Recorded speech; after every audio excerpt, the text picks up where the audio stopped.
Greetings. Apologies for my Finnish.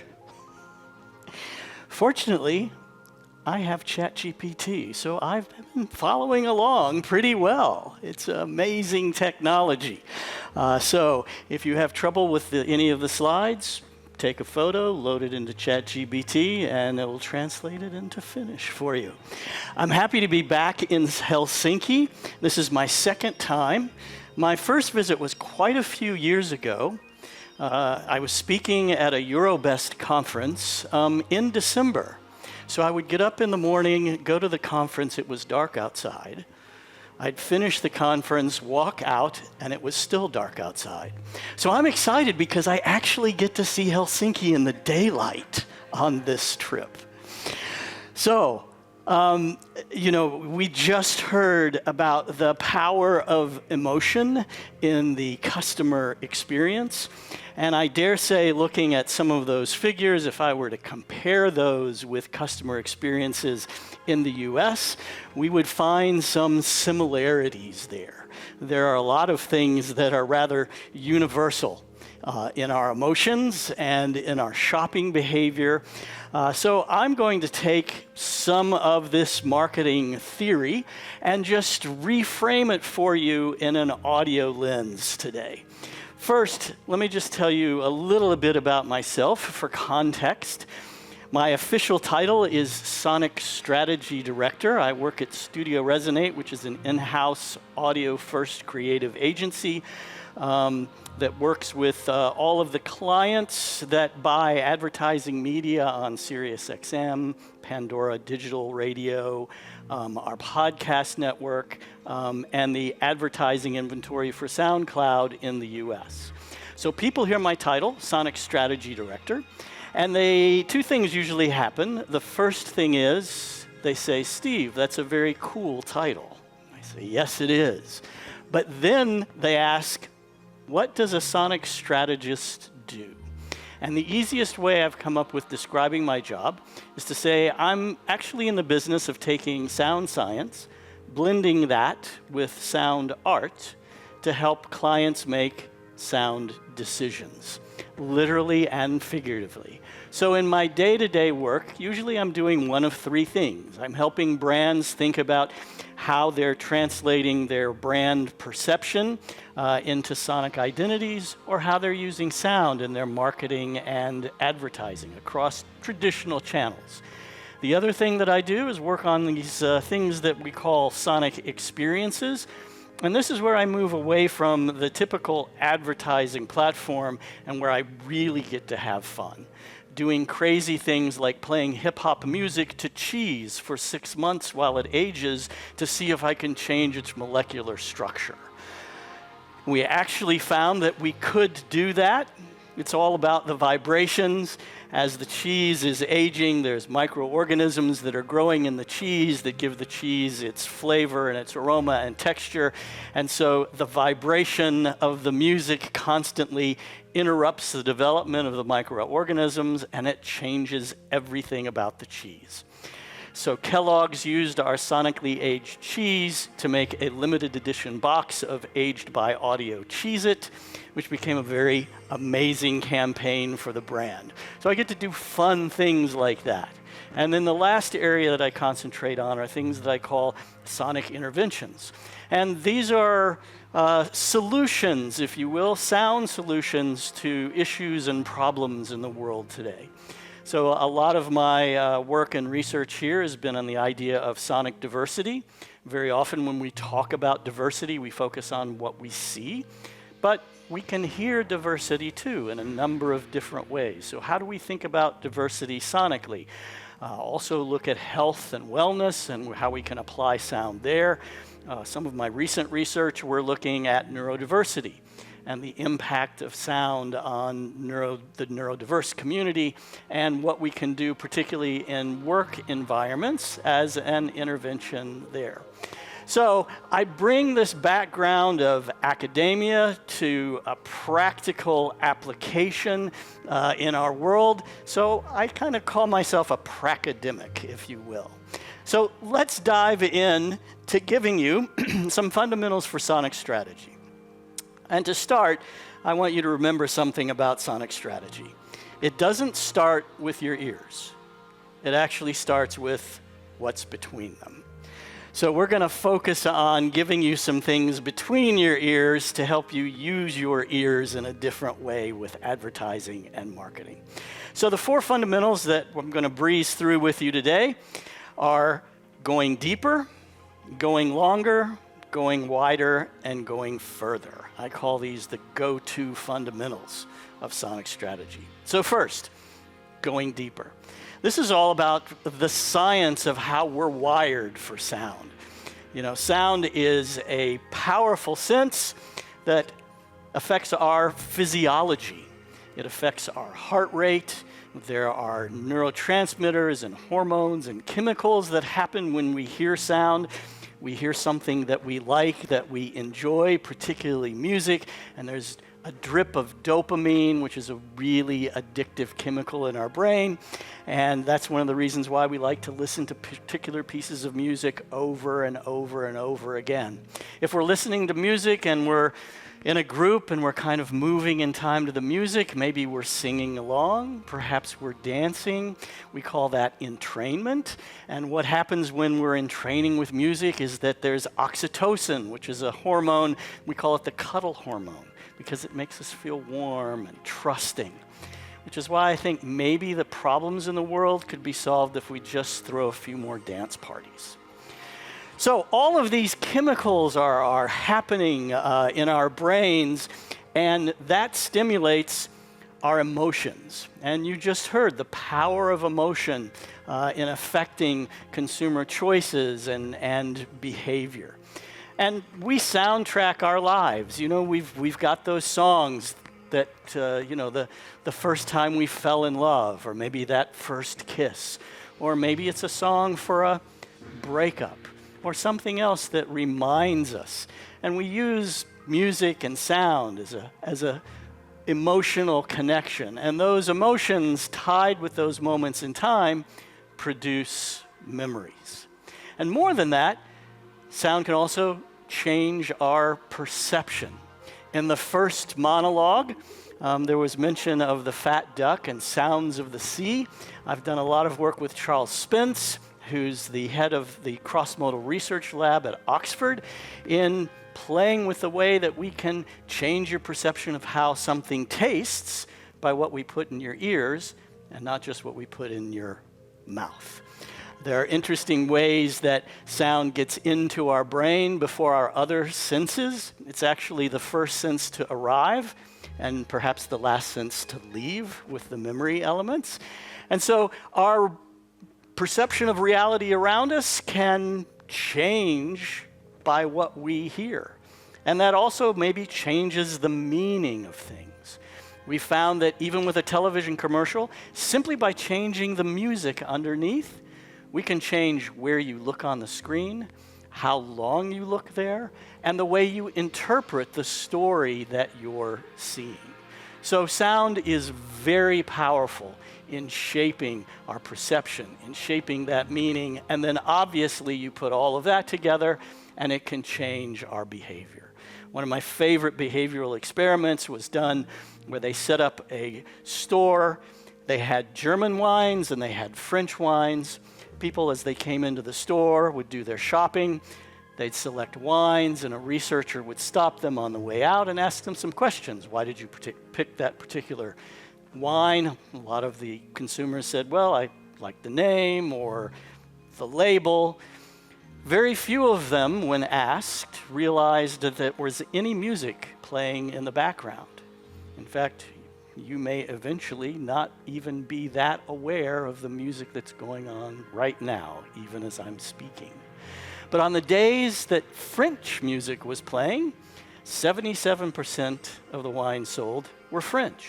Now, you might say, Steve, French wines, we might think those are a little bit better than German wines. Oh, I do know a few good German wines. But here was the trick in the experiment. Other days, they played German music in the background, and on the days that that music was playing, 72% of the wines that were sold were German. So by changing the music in the environment, it had an impact on consumer behavior. So that's what it means to go deep. Well, what about going long? Well, this is something that I'd really like to drive home to you today. Memory is money. If you're in marketing and advertising and branding, you know this. Everything that we do is about attempting to build memories, to nudge memories, and at a point of purchase, have that memory drive a selection of a particular brand. It's the way our brains work. So you might be familiar with System 1, System 2.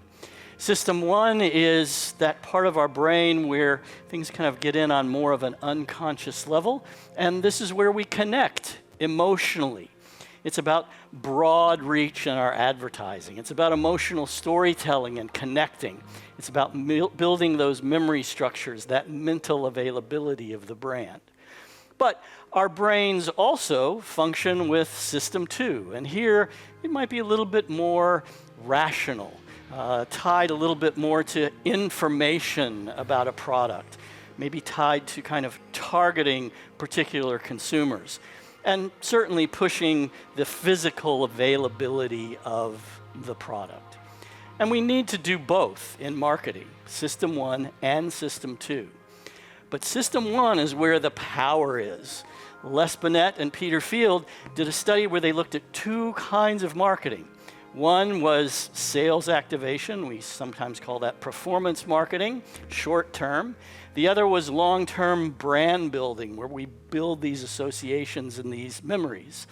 And in their study of about 2,000 brands over 30 years, they found that performance marketing works really well. You see the sales lift that happens, it drops off after maybe about 6 months.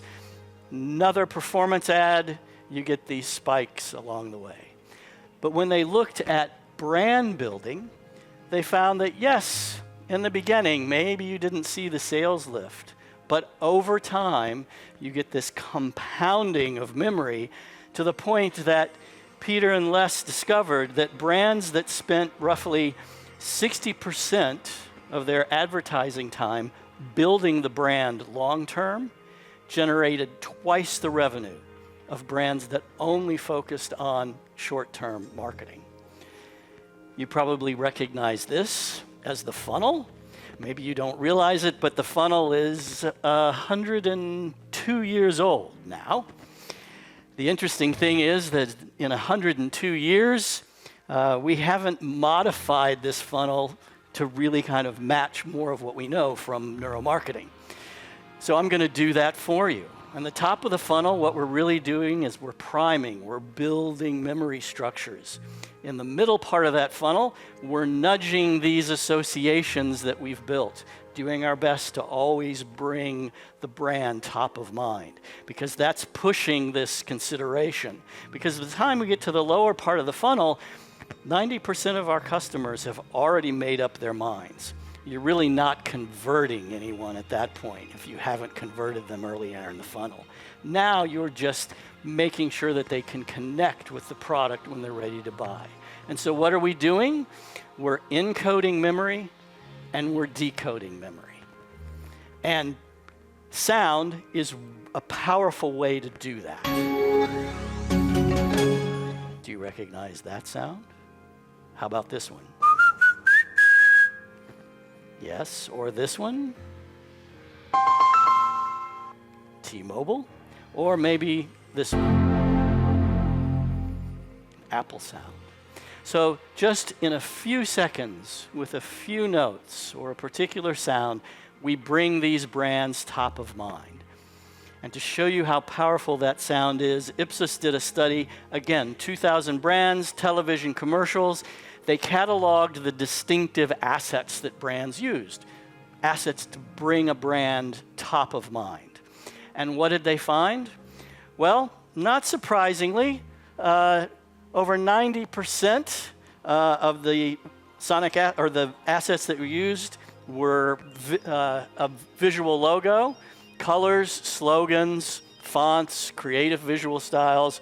We get all the way down there at the end. Sound cues and music.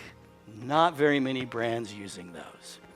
The second thing they did in that study, though, was they looked at the performance of those ads and the likelihood of these distinctive assets to actually bring a brand top of mind, to produce that memory, that brand salience that we want. And what did they find? Look at the sound cues. And look what happens to the logo. You know, the thing about a logo, a visual logo, is that you do recognize it very quickly, but it doesn't stick in our memory, so it goes away very fast. And sound doesn't do that. So they found that these sound cues were 8.5 times more likely to produce brand salience than any of these others. And notice characters. Characters are we call it a fluent device. It's a great memory device. Brands that use characters get that memory that they're looking for. And I'm going to close this section out with one more piece of research that was done by System 1 and TikTok. And they looked at the assets that could drive attention and fast fluency. So what we mean by that, in the first 2 seconds of an ad, how quickly do you capture attention, high attention or low attention, and how quickly can you capture brand recognition, low or high. And here's what they found with all of these assets. And I'm going to simplify this for you. In this top quadrant, what do we see? Sonic asset, spoken brand name, brand music and jingles. A fluent character device again, which interestingly enough, a lot of those characters have what? A character voice. So these sonic assets are performing and doing what we want to do, which is build those memory structures. So that's going long. Now, what about going wide? If you've got these sonic assets and you're using them, you're building audio into your advertising, where are you doing that? Well, usually you're doing that here in traditional advertising channels that have audio, whether that be TV or podcasts, satellite, terrestrial radio, video, mobile, kind of these content areas. But if you back up and look at all the places where you connect with consumer ears, again, just as we heard on the customer journey, all these touch points where consumers can interact with the brand, we find that there's a whole universe of sound. And so we need to start thinking about sound more holistically. It's not just what happens in our television commercial. It could be what happens in a corporate event or in trade shows. It could be what happens in a UX or UI. It could be what happens when somebody gets put on hold and hears something in the background. And your goal with going wide is to create a consistent sonic experience of your brand whenever, wherever, and however your brand is heard. What are we doing again? We're doing this to build these memory structures. And then finally, going further. And this is really where we get to the power of creative. This guy on the screen is Miles Davis. I love jazz. I kind of have a jazz hat. And one of the things that my favorite saying from Miles was somebody asked Miles, "Miles, how do you know what to play?" And his answer was, "Man, I don't play what's there. I play what's not there." That's creativity. I love data. If you can't tell, science is in my bones. But I think sometimes we get so preoccupied with data that we forget to play what's not there. So I like the Miles Davis approach to data. And this is Les Binet, who I like to call the jazz cat of the econometric set. And this is one of my favorite quotes from Les. "Creative is just as important as media, and with outstanding creativity, you can make your budget go 11 times further." So I work at a company that what we do is we sell media. And I go out with our sales team, and they do such a great job of talking about reach, talking about the power of the media, talking about that media spend.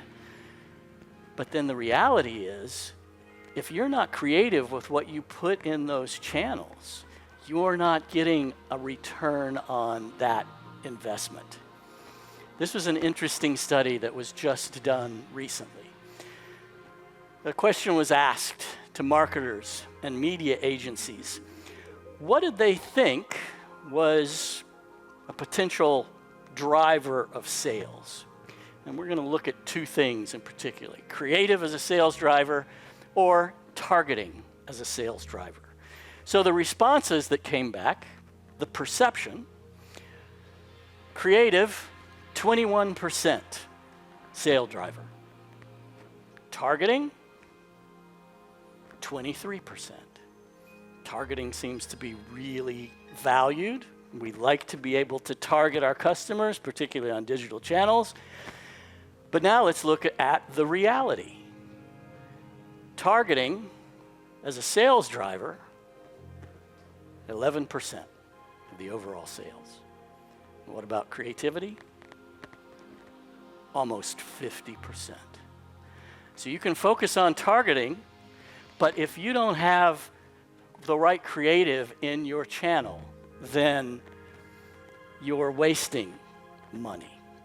So by going further, you should be thinking about how you're connecting emotionally with your audience. How are you telling a story? Think about the consistency. How consistent are you in that story? You know, we live in a world where things change very quickly. And sometimes we think about content and we try to change that content up so fast that memory doesn't have time to develop.